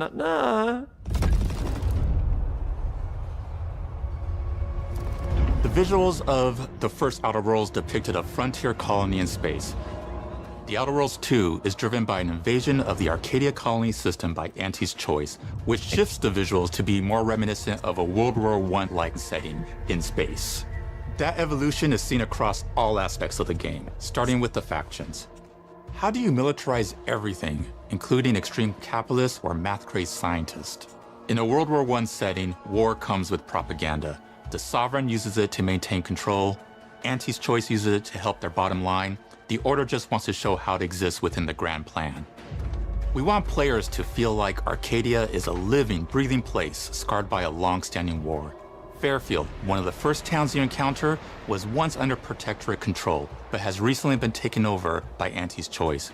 They don't just occupy the town, they rebrand it with their signature style, repainting buildings, posting guards, and adding propaganda-based holograms featuring Auntie and the Moon Man. Showing the towns evolving after the invasion helps us push immersion for our players. One of our priorities in visually realizing the world of the Outer Worlds 2 was making sure everything is clear and recognizable from the player standpoint. We want to make sure each faction has a particular look and design. So when the player is running across these vast, different environments and landscapes, they're recognizing the motifs and visuals of who they're talking to, what they're going to be talking about, and how that progresses throughout the story. The first Outer Worlds was really about the player interfacing with corporations. And while we have that in the Outer Worlds 2, we really want to express not just the corporations, but how the player interacts with other facets of the world, like government entities or religious structures. And then we elaborate on those. With larger environments, we wanted to encourage exploration by improving player mobility across the board. Now you can run, slide, double jump, mantle, and parkour your way through all of the nooks and crannies of these worlds. It really allows the player to just explore and have fun finding really cool stuff.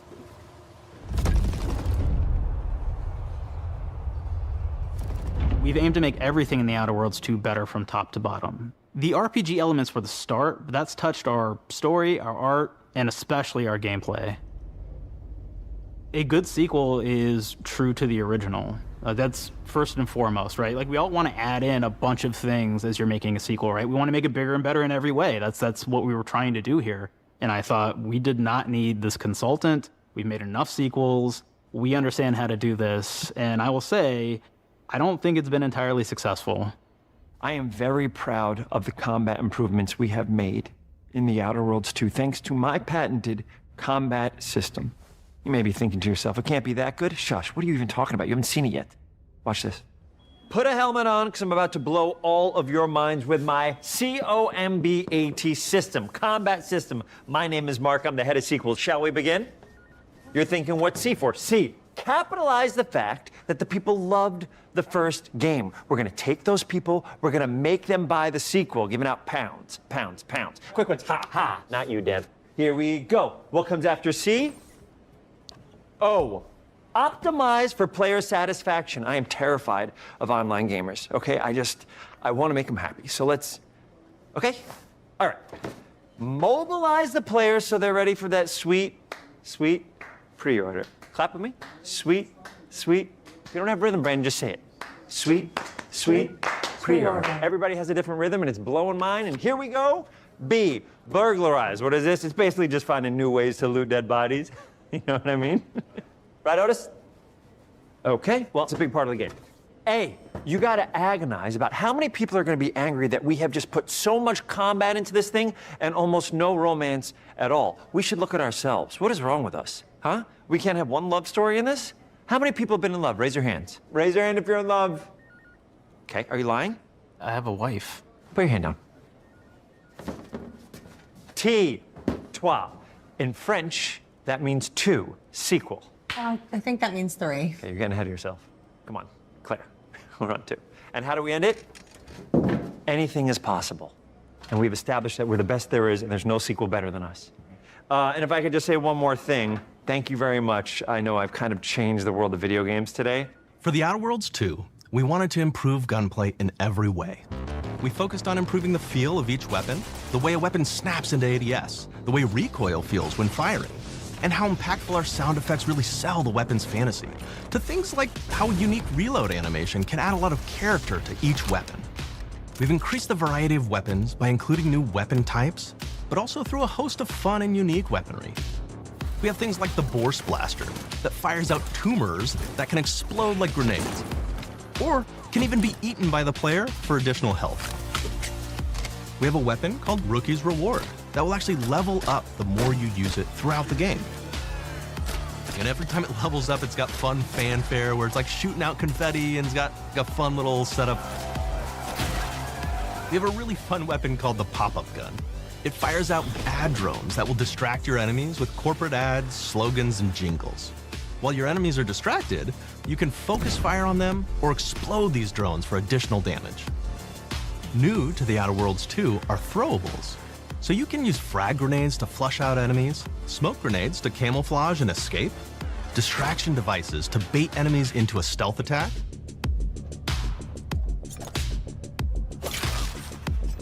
and even science grenades that will levitate enemies, allowing you to fire upon them while they float helplessly.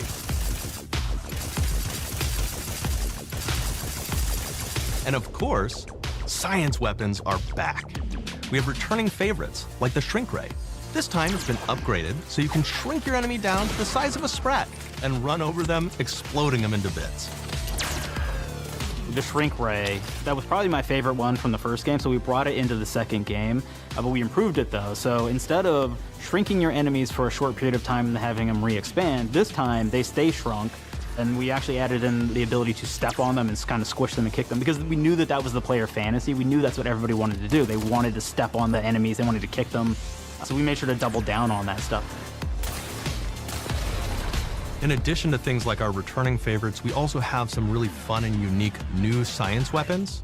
One of them is called the Armageddon. This one's really cool because it actually shoots out these masses that are like these little arms that will stick to people or cover or all kinds of different things, and they will continue to just hit them until they get destroyed. And we have another one that's just super cool called the Spectrum Dance Saber. This is a melee weapon that actually lets you attack to a musical beat.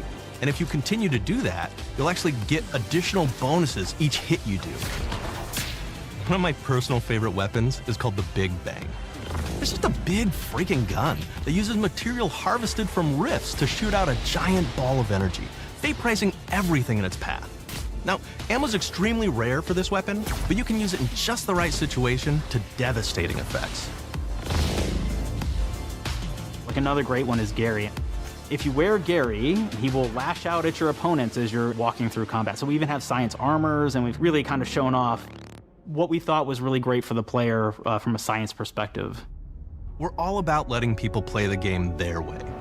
There are some players who prefer to be immersed in a first-person view, taking in all of the details. But there are others who really prefer to take the world in from a third-person perspective. Why not allow both? Well, Now you can swap between the two, letting you enjoy the experience in whatever way you like. One of the things I really like about having the third-person mode is being able to see all of the fun and unique armors and armor combinations and weapons that you can equip your player with. All of the actions that you could do in first person, so you're double jumping around, you get to see your character in that way, and you get to take in the world and see things in a different light.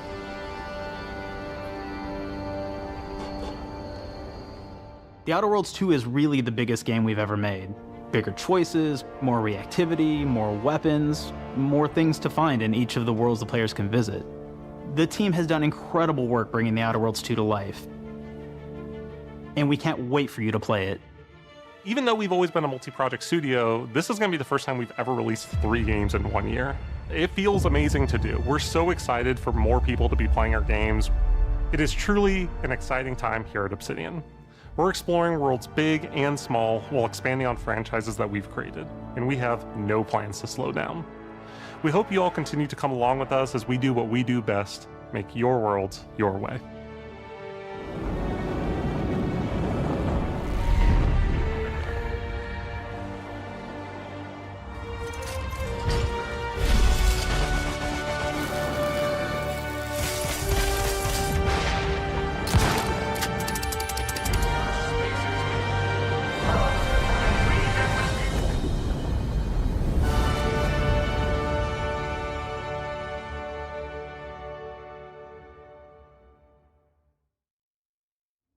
With The Outer Worlds 2, we're all about the best place to play, which is also the promise of Xbox.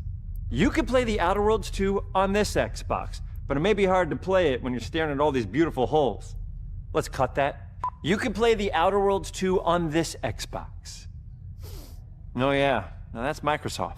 Or you can take a phone call on this Xbox, then play The Outer Worlds 2 right after. Excuse me, I'm getting a call. Hello? What am I doing? I'm playing The Outer Worlds. Hello? Yeah, this is Mark. I didn't know I had jury duty today. You could play The Outer Worlds 2 on this Xbox, but it takes 2 people to lug around safely. We're gonna go up to my apartment, okay? And this is an Xbox you actually wear that also plays The Outer Worlds 2. What do you think, Claire? This is amazing. Are you playing? I think so. Fantastic. So now this is actually not an Xbox, so you cannot play The Outer Worlds 2 on it. Can't play anything on this. I guess Bread. You ever play Bread where you take it out of one slot, put it in the other? I don't have friends. If you pre-order the premium edition now, you'll get early access, which is like a prequel to the sequel, or is launch the sequel to the pre-order, or like, why are any of us alive at any time? It doesn't matter. Either way, my job here is done. It's time for the Grounded 2 portion of the Direct, which is sort of like the sequel to the Outer Worlds 2 portion of the Direct, which I absolutely just hit a home run with. You know, it's really nice to see my influence go on to other games. Take it away, team.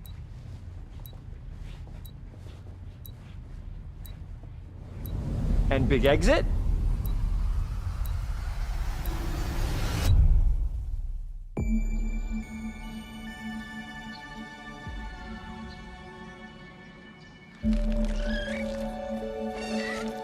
Now it's Grounded 2. We're so proud of Grounded.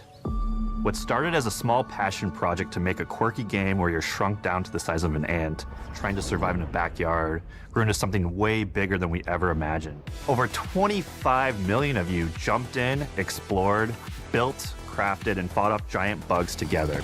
Y'all helped make the entire experience very special to us. The team's been cooking up a ton for Grounded 2, and we're so excited to talk about it. I had to grease some palms to steal a bit of time from the Direct to give you a deeper look. There were so many possibilities and ideas that didn't make it into the first game, so with the sequel, we have the chance to dream bigger. To achieve those dreams, we partnered with the amazing folks at Eidos Montreal. Together, we're taking Grounded from the backyard to an even larger world, the Brook Hollow Community Park. When we started working on Grounded 2, we knew that we wanted to make a bigger world. Fortunately for us, Eidos Montreal became our main partner on developing Grounded 2. They have a lot of similarities to the sorts of things that are important to us at Obsidian. They tend to make very narratively strong games. They make games with really deep characters and great character progression. They make games with great gameplay. Everyone at Eidos Montreal is thrilled and honored to be working with Obsidian Entertainment. Our two studios share a lot of DNA. The same things that are important to Obsidian Entertainment are important to us. Choice and consequences, player communities, and doing justice to great IPs and great franchises. The fact that we're the first partners that they're working with to make a sequel to their franchise feels like we're an important part of their history. The events of Grounded 2 take place 2 years after the first game. The same 4 teenagers are returning. So there's Max, Hoops, Willow, and Pete. They're a couple years older, which means they've gone through a bit more high school, a bit more mature. It's 1992. The world's a little bit different, but we're still in that fun, nostalgic era of the early 1990s. In Grounded 2, we're moving the action out of the backyard and into the Brook Hollow Community Park. Not only is it bigger, it allows us to tell a lot more stories and expand the world of Grounded by exploring what the community of Brook Hollow has been up to and what they've been through. The park overall is about 3 times the size of the backyard, and our initial starting area is actually the same size as the entire backyard from the first Grounded. The reason we wanted to move into a park wasn't just to create a bigger world, but was to give us the opportunity to explore the community of Brook Hollow and what secrets have they been hiding. What we love and what we're excited about in terms of the park is the opportunity to create environments and landmarks that are mundane at normal size, but are colossal wonders when you're the size of an ant. Everything from a giant trash can to a community picnic table or a snack bar. All of these areas come to life in a brand new way. Part of the fun in Grounded 2 is that the park was evacuated really quickly right before our teens were shrunk. And that means that the park has been sort of turned upside down and is in a topsy-turvy state. And that leads to really fun environmental storytelling, but it also leads into the creation of amazing biomes for our characters to explore. One of my favorite examples of this is the ice cream cart. In all of the commotion, the ice cream vendor's cart has been knocked over and its contents have spilled out into the ground. And what this means for our young adventurers is that they'll be able to explore this frozen cave of interesting challenges and colorful Lovecraftian horror. We have one anthill that's actually somebody decided to bury a bunch of toxic stuff in the park. And so there's all these toxic chemicals under the ground. The environment looks very cool and very spooky with all of these sort of chemical pools. And of course, nothing can live down there except for one type of insect, the cockroach. We're oftentimes reinventing environments, and in future updates, you're gonna see a ton of new stuff. You do a lot of fighting against insects of all shapes and sizes. We didn't just want it to look better, we also knew we wanted to add a new layer of strategy. The changes that we've made aren't limited to tuning animations or adjusting attack or defense numbers or making characters or insects move faster or slower. But we did all that too, but there's also an entire sort of rock, paper, scissors strategy involving light attacks, heavy attacks, and blocking. We've also added dashing as a new way to both get out of danger quickly or jump in for a quick attack. And almost all the insects in the game will have these abilities now too. Sort of like a chess match, but one that's super frenetic, looks super cool, and is ultimately just a ton of fun. We're leaning into clear play styles for tanky warriors, low defense, high damage rogues, effect-wielding mages, and ranged hunters. In the first Grounded, we have mutations, and there were weapons and armors that favored different playstyles. In Grounded 2, not only will there be passive mutations, but there will also be active mutations. And a lot of those mutations support these archetypes. My favorite way to play pretty much any game is chasing after those game-breaking builds. And that's why I'm so excited for what we're doing with archetypes in Grounded 2. I'm all in on the rogue. Now, you can even dual-wield daggers. I've been dialing in this glass cannon build that stacks ambush, assassin, and cardiofan mutations with the wolfbane daggers and the wolf spider armor. It lets me open up combat with massive backstab damage that also inflicts venom. Then, I can use the extra stamina to reposition and try to dodge, rinse, and repeat. It's high risk, high reward, and absolute chaos in all the best ways. I'm looking forward to seeing what wild combos the community comes up with and what they inevitably break once they get their hands on the archetype system. It's going to be awesome watching it evolve with player feedback and watching us try to keep up with all of your game-breaking builds. One of the great things about Grounded is the variety of players it attracts, from builders to crafters and everything in between. If you've ever watched me on Casually Grounded livestream, you'd know that I'm neither. I am a murderer of insects. Personally, I prefer the term harvester. I love going out, hitting things, and bringing the materials like insect body parts back to my friends to use. This way, we keep progressing and playing together. We're also trying to make sure that armor and equipment are easily understood by the player, especially when they're playing co-op with their friends. It was really, really important for us to deliver on all of that for the bigger space and experience, because that was the only way we could truly support the feature the community has been asking for since the very first Grounded release. Mounts. Our mounts, we call them buggies, have an entire suite of moves and have their own special abilities and attacks. We really wanted the buggies to be an extension of the player in every way possible. And that meant making sure that buggies had unique and valuable abilities across all the core pillars of Grounded. So that doesn't just mean exploration and travel. That has gameplay implications for combat, crafting, and building as well. Just like how we wanted to expand on player playstyles throughout the game, we're going to make sure that every buggy that we add has its own personality. The Red Ant Soldier can enlist up to 2 Red Ant workers to follow you around and help you out. If you get into combat and you don't want to fight while you're saddled on your buggy, you can jump off and they'll fight right alongside you and provide support.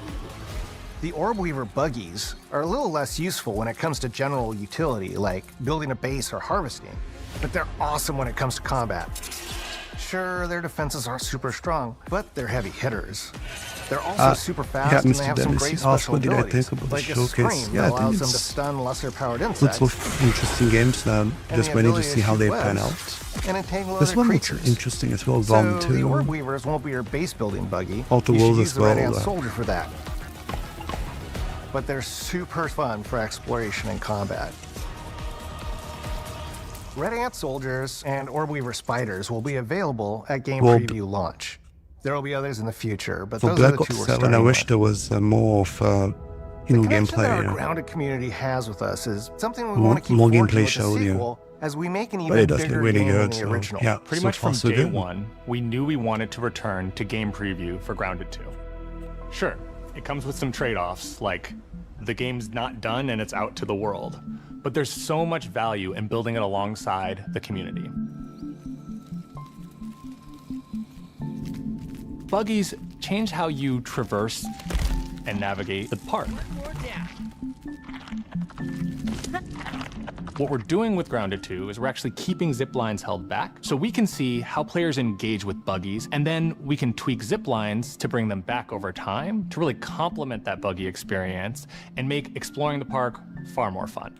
That kind of feedback loop helped shape the original Grounded, and we wanted to shape the design for Brook Hollow Park, archetypes, buggies, all of it. We also learned a lot from that first time around. One thing that stood out immediately, players blaze through our content, especially the story. That makes sense. Story, characters, world building, that's kind of Obsidian's thing. It's the flavor we bring to the survival genre. So this time, we're starting with a much bigger baseline. There's been an explosion at Brook Hollow Park. Chaos descended on a ceremony commemorating the 2-year anniversary of when 4 teenagers were miniaturized against their will. One of our favorite parts of the first game was watching the community uncover clues and spin up theories. This time around, we're leaning even more into that, and we'll be keeping a close eye on what our players discover and how they interpret it.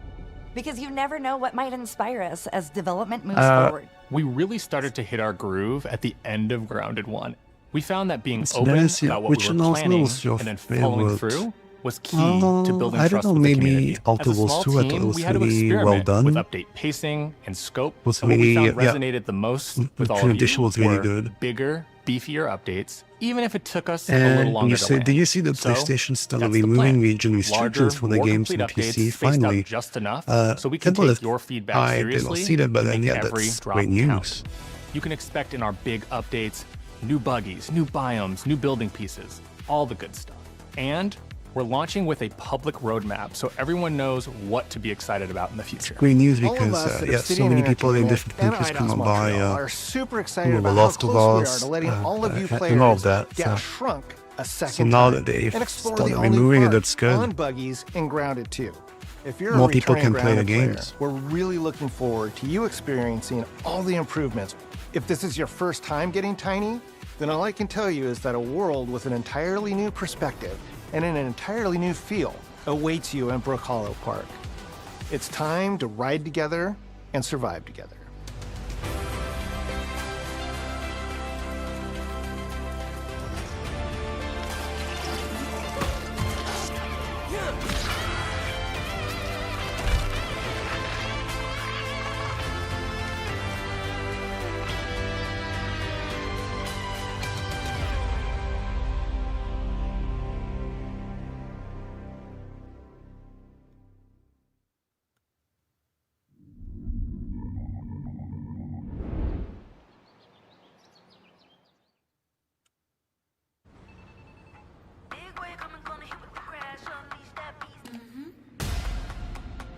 But yeah, Mudan as well was quite intriguing.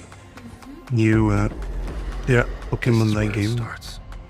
And Indiana Jones, yeah, of course. But it's not really a new announcement, it's more we all knew the DLC was coming soon. Let's do this. I'm in. I'm here to even the odds. Any objections? Here's to playing in the mud. And when we need their help, they send us a hero. Here we go. Yep, sounds good, yeah. Once this ends, I'm stopping anyway, yeah. And it looks like it's ending nice, like the recap. Well, hello there. It looks like you're about to do some renovations. Keep your filthy pickers off me! You think I care? This is gonna be awesome. Hey, Milash, how are you doing? Mayday! Mayday! Code 1 to mission control, we're falling!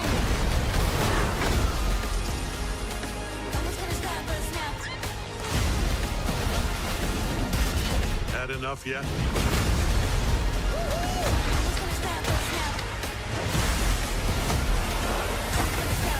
Form up! It's game time, baby!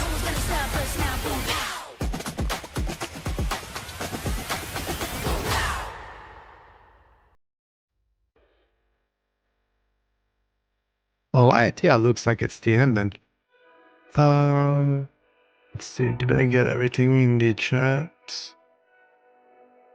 Yeah, I'm good, thanks for asking. Yeah, now I'm tired, obviously, because it's late, but this one I'm going to end the stream anyway. And yeah, Fukao, did I say hi? I forgot. If I haven't, yeah, hi, Fukao. And, yeah, so, yeah, I think it was a good showcase. I wasn't expecting much, and yeah, the console I thought was interesting. I mean, it's yes, it's basically like the this LG Ally X, but now with more powerful components in it, and then it's yeah, with the Xbox branding, and then yeah, some good games now, so that's pretty good. All right, then. Yeah, I'm going to end the stream. I think I'm going to see. I'm just going to launch a raid. I'm going to launch a raid on Twitch, but then yeah, for those on who are not on Twitch, it's I'm ending soon. So yeah, let me start. How do I do that already?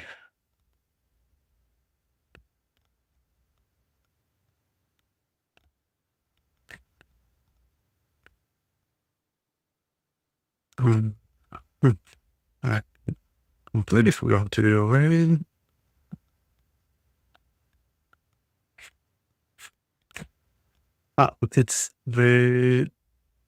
It's Jay, yeah.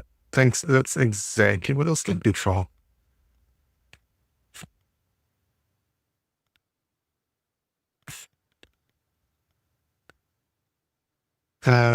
It doesn't seem to work. I didn't do it properly, I guess.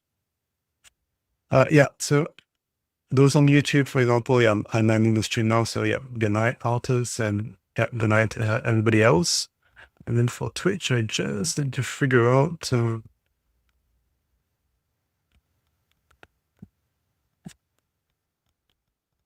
that's the. Let me see. Did I? Oblivion.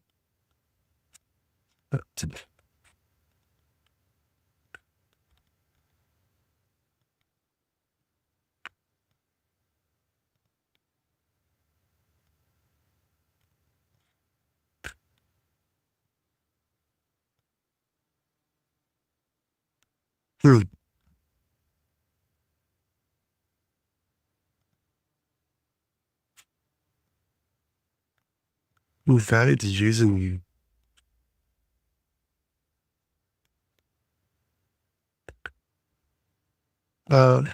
Yeah. Oh, I'm typing his chat, that's why.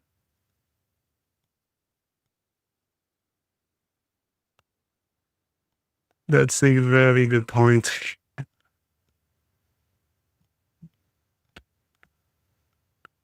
Yeah, I guess I'm too sleepy. I'm not even realizing that when I did.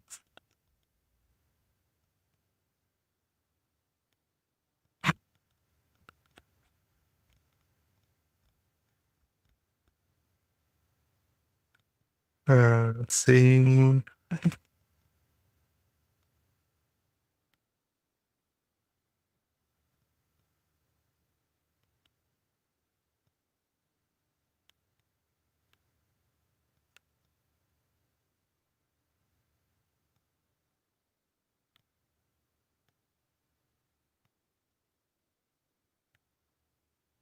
Down.